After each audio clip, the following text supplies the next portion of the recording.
PS4 news కి స్వాగతం. ముందుగా ముఖ్యాంశాలు. ఆ ఉగ్రవాద ముళ్ళును తొలగించాల్సిన సమయం వచ్చింది. నరేంద్ర మోదీ.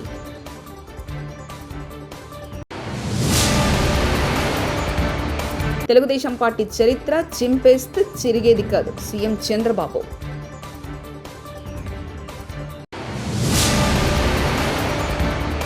నిరుద్యోగులకు శుభవార్త తెలిపిన మంత్రి సీతక్క.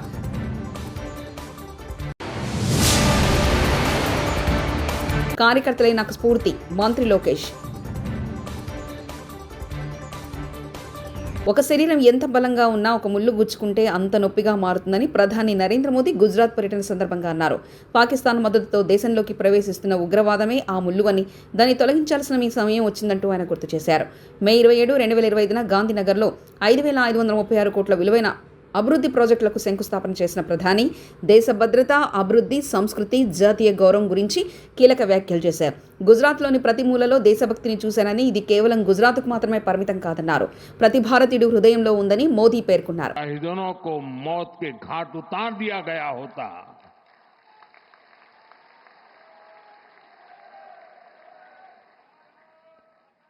और सरदार पटेल की इच्छा थी कि पीओके वापस नहीं आता है तब तक सेना रुकनी नहीं चाहिए, लेकिन सरदार साहब की बात मानी नहीं गई और ये मुजाहिदीन जो लहू चख गए थे, वो सिलसिला 75 साल से चला है. पहलगाम में भी उसी का विकृत रूप था. 75 साल तक हम झेलते रहे और पाकिस्तान के साथ जब युद्ध का नौबत आई, तीनों बार भारत की सैन्य शक्ति ने పాకిస్తాన్ కడప శివారు చెర్లోపల్లిలో తెలుగుదేశం పార్టీ మహాపండగ మహానాడు అంగరంగ వైభవంగా ప్రారంభమైంది. తెలుగుదేశం పార్టీ కార్యకర్తలు, నేతలు, ప్రతినిధులు భారీగా హాజరయ్యారు. దేవుని గడపలో జరుగుతున్న ఈ మహానాడు చరిత్ర సృష్టించబోతుందని తెలుగుదేశం పార్టీ అధినేత ఏపీ ముఖ్యమంత్రి చంద్రబాబు నాయుడు అన్నారు. ఈ మహానాడు దశ దిశ నిర్దేశిస్తుందంటూ తెలిపారు. సంక్షోభాలు పార్టీ ఎదుర్కొన్నాం. అయితే పార్టీ పని అయిపోయిందని మాట్లాడిన వాళ్ళు వాళ్ళ పని అయిపోయింది తప్ప పార్టీ మాత్రం ఎప్పుడు ఎక్కడ తిరిగి చూడలేదు. తెలుగుదేశం జెండా రెపరెపలాడుతూనే ఉంటుంది. నాటి ఎన్టీఆర్ చైతన్య రథం నేను చేసిన వస్తున్న మీకోసం పాదయాత్ర, ఎన్నికల ముందు లోకేష్ చేసిన యువగళం వరకు కార్యకర్తల్లో అదే పోరాట స్ఫూర్తి. పాలనంటే హత్య రాజకీయాలు, కక్ష సాధింపులు, వేధింపులు, తప్పుడు కేసులని మార్చేశారు గత ప్రభుత్వం. విధ్వంస పాలనతో రాష్ట్రాన్ని సర్వనాశనం చేశారు. దీన్ని ప్రశ్నించిన తెలుగుదేశం కార్యకర్తల్ని, నాయకుల్ని ప్రాణాలు తీశారు, వేటాడారు, వెంటాడారు. తెలంగాణలోని నిరుద్యోగులకు మంత్రి సీతక్క శుభవార్త తెలిపారు.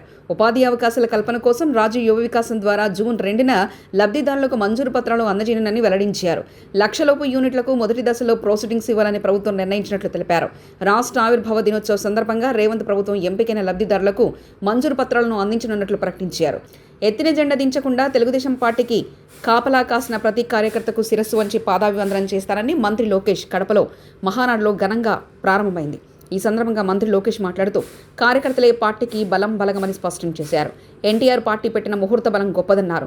పసుపు జెండా దించకుండా పోరాడే కార్యకర్తలే తనకు స్ఫూర్తి అని చెప్పుకొచ్చారు. తెలుగు జాతి కోసం పుట్టిన ఏకైక పార్టీ టీడీపీ పార్టీ అన్నారు. టీడీపీకి ప్రతిపక్షం కొత్త కాదని, అధికారం కొత్తే కాదని అన్నారు. తెలుగుదేశం పార్టీ అంటేనే కార్మిక కష్టాలు తీర్చేదానికి పుట్టిన పార్టీ. కులాలు, మత, ప్రాంత ఎజెండాతో అనేక పార్టీలు పుట్టినాయి. కానీ తెలుగు జాతి కోసం పుట్టిన ఏకైక పార్టీ మన పార్టీ తెలుగుదేశం పార్టీ. 43 ఏళ్ల ప్రయాణంలో ఎన్నో విజయాలు చూసాం.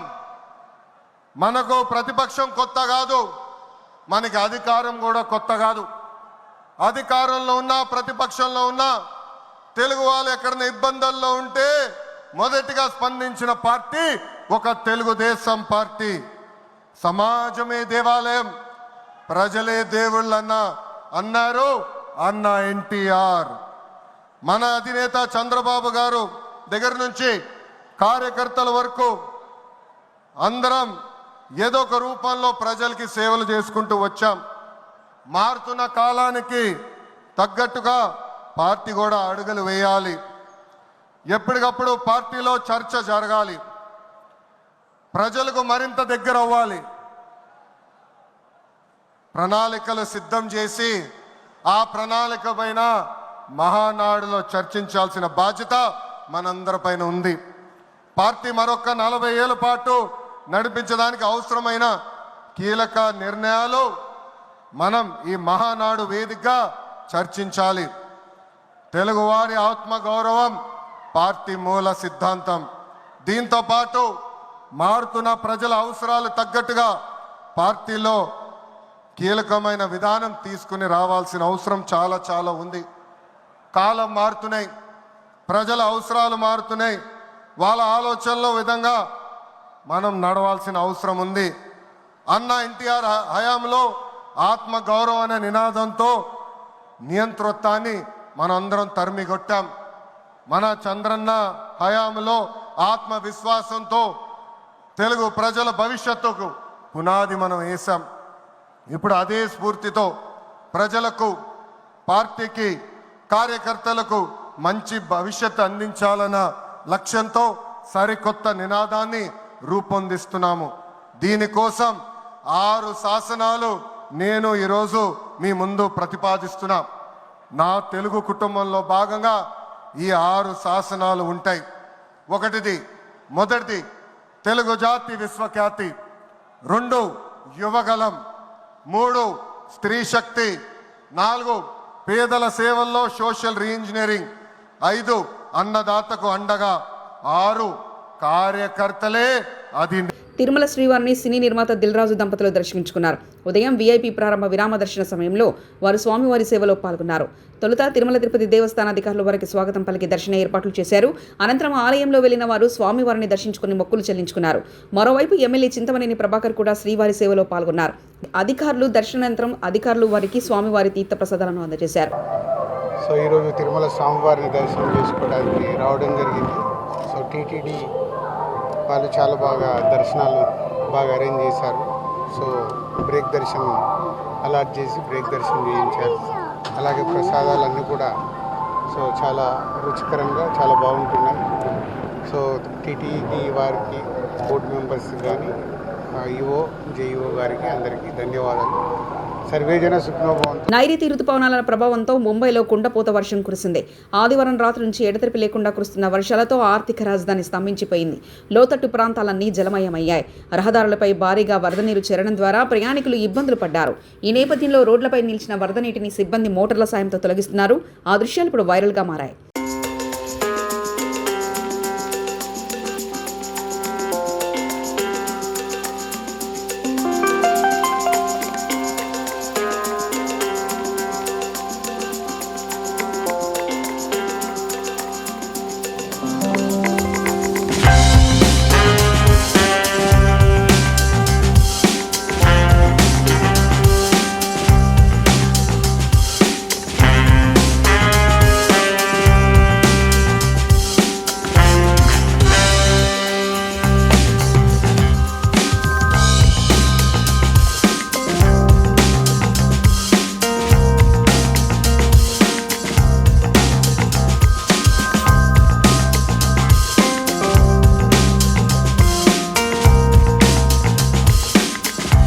మిస్ అయిన కన్నప్ప సినిమా హార్డ్ డ్రైవ్లో ప్రభాస్ సీన్లు, ఆ హార్డ్ డ్రైవ్లో సినిమాలో కీలక పాత్ర పోషిస్తున్న ప్రభాస్ యాక్షన్ సీన్లు ఉన్నాయని తెలుస్తుంది. హార్డ్ డ్రైవ్ బ్యాకప్ పెట్టుకున్నా కూడా ఎవరైనా ఆన్లైన్లో లీక్ చేస్తే ఎలా అని ఆందోళన పడుతున్న చిత్ర బృందం. ఉపాధ్యాయులు టెక్నాలజీ ఉపయోగించుకొని బోధించాలి. ప్రభుత్వ పాఠశాలలో అడ్మిషన్ పెంచే దిశగా కృషి చేయాలి. చింతా ప్రభాకర్, ఎమ్మెల్యే సంగారెడ్డి నియోజకవర్గం. సంగారెడ్డి పోతిరెడ్డిపల్లిలో ప్రభుత్వ పాఠశాలలో ఉపాధ్యాయుల శిక్షణ కేంద్రాన్ని మంగళవారం ఎమ్మెల్యే చింతా ప్రభాకర్ గారు పరిశీలించారు. ఉపాధ్యాయులు శిక్షణ జరుగుతున్న తీరును అడిగి తెలుసుకున్నారు. ఎమ్మెల్యే చింతా ప్రభాకర్ గారి కామెంట్స్. సెలవు రోజుల్లో కూడా స్కూల్ అసిస్టెంట్ ఉపాధ్యాయులు, ప్రధానోపాధ్యాయులు శిక్షణ శిబిరాలకు రావడం అభినందనీయం. ప్రైవేట్ పాఠశాలలకు దీటుగా పోతిరెడ్డిపల్లి ప్రభుత్వ పాఠశాల ఉంది. విద్యాబోధన ఫలితాలు అద్భుతం.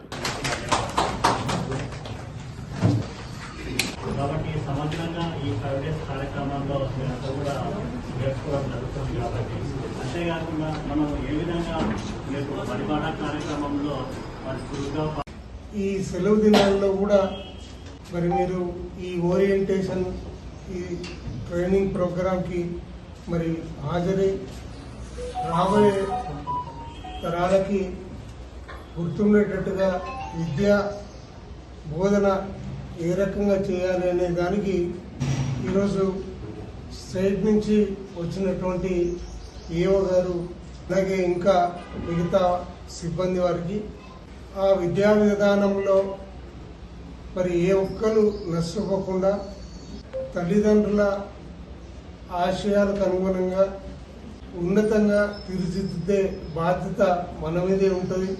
ముఖ్యంగా ఏంటంటే ఈరోజు ప్రైవేటు పాఠశాలలు వచ్చి కొంత మనకి ఇబ్బంది కలిగిస్తున్నమాట వాస్తవం. మరి ఈరోజు మనకంటే ఏం గొప్పగా ఉండవు. ఈరోజు ప్రభుత్వ పాఠశాలల్లో ఈ పాఠశాలను తీసుకుంటే కార్పొరేట్ పాఠశాల కంటే ధీటుగా ఏమాత్రం తగ్గకుండా ఉన్నటువంటి పరిస్థితి. మరి వాళ్ళ ప్రచారం ఎక్కుండి లోపల డొల్లతనం ఉన్న స్కూళ్ళు ఎన్నో ఉన్నాయి. మరి అట్లా కాకుండా ఈ స్కూల్ ప్రత్యేకంగా ఈ స్కూల్ని ఆదర్శంగా తీసుకునే స్థాయిలో ఉంది. స్ట్రెంగ్త్ బాగానే ఉంటుంది, సిబ్బంది కూడా చాలా బాగా చెప్తారు. మరి అన్ని పాఠశాలలు కూడా మరి అదే స్థాయిలో ఉండి మనకి ప్రభుత్వ పాఠశాల అంటే ప్రైవేటు పాఠశాలకి ఏమాత్రం తీసిపోకుండా ఉన్నదే పరిస్థితి కలిగించి మరి విద్యార్థుల తల్లిదండ్రులకి ఎవరన్నా ఆబ్సెంటిజం ఉంటే ఎందుకు అనే పరిస్థితి మరి గతంలో అయితే ఉండేది. వాళ్ళ ఇంటి వరకు వెళ్ళి మరి వాళ్ళను పలకరించి ఆరోగ్యం బాగాలేక వస్తాడా, ఏమి ఇబ్బంది అని తెలుసుకునే పరిస్థితి ఉండే. కానీ ఈరోజు అది పొరబడుతున్నదనే విషయం వాస్తవం. మరి వాళ్ళని కాకుండా మరి స్ట్రెంగ్త్ పెంచుకోవడానికి కొంత మనం ప్రచారంలో కూడా మనం ముందుండాలని నేను కోరుతా ఉన్నా. వరంగల్ నగరంలో మట్టేవాడ పోలీస్ స్టేషన్లో ACP Nandiram Naik press meet నిర్వహించారు. ఈ సందర్భంగా ఆయన మాట్లాడుతూ మే 11న తేదీన బ్యాంక్ కాలనీ శాంతినగర్ బయ్యాస్వామి ఇంట్లో తాళం పగలగొట్టి దొంగతనానికి పాల్పడిన 2 అంతర్రాష్ట్ర దొంగలను పట్టుకోవడంలో మట్టేవాడ పోలీసులు ముఖ్యమైన విజయం సాధించినట్లు తెలిపారు. అనుమానితులుగా గుర్తించబడిన వారు వెంకట్రామ్ గచ్చిబౌలి మహారాష్ట్రవాసి, సయ్యద్ రహీం బోస్ రోడ్ మహారాష్ట్రవాసి. ఆ ఇద్దరు మే 11న వరంగల్కి వచ్చి శాంతినగర్ ఏరియాలో ఖాళీగా ఉన్న ఇంటిని లక్ష్యంగా చేసుకుని తాళాలు పగలగొట్టి 9 తులాల బంగారం మరియు 1000 రూపాయల నగదును దొంగిలించారంటూ తెలిపారు. కంప్లైంట్ రావడం జరిగింది. దాంట్లో 10 తులాల బంగారము సుమారుగా దొంగలు ఎత్తుకుపోయారని చెప్పేసి మటవాడ పోలీస్ స్టేషన్లో అదే రోజు వచ్చి కంప్లైంట్ ఇవ్వడం జరిగింది. ఆ కంప్లైంట్ పైన మటవాడ సిఐ గారు కేసు నమోదు చేసి ఎస్ఐ నవీన్ ఆధ్వర్యంలో ఒక డెడికేటెడ్ టీంను ఈ దొంగలను పట్టుకోవడానికి ఒక డెడికేటెడ్ టీంను ఫామ్ చేసి ఈ కేసు ఛేదించడానికి ఎఫర్ట్స్ స్టార్ట్ చేయడం జరిగింది.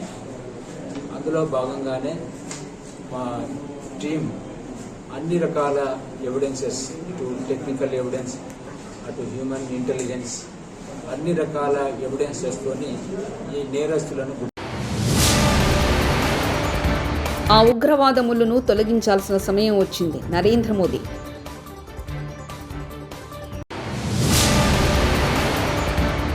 తెలుగుదేశం పార్టీ చరిత్ర చింపేస్తే చిరిగేది కాదు. సీఎం చంద్రబాబు.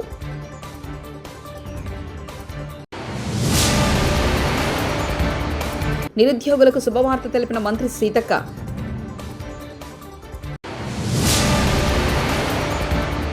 కార్యకర్తలే నాకు స్ఫూర్తి, మంత్రి లోకేష్. TS4 న్యూస్ ఇంతటితో సమాప్తం. చూస్తున్నారండి TS4 తెలుగు.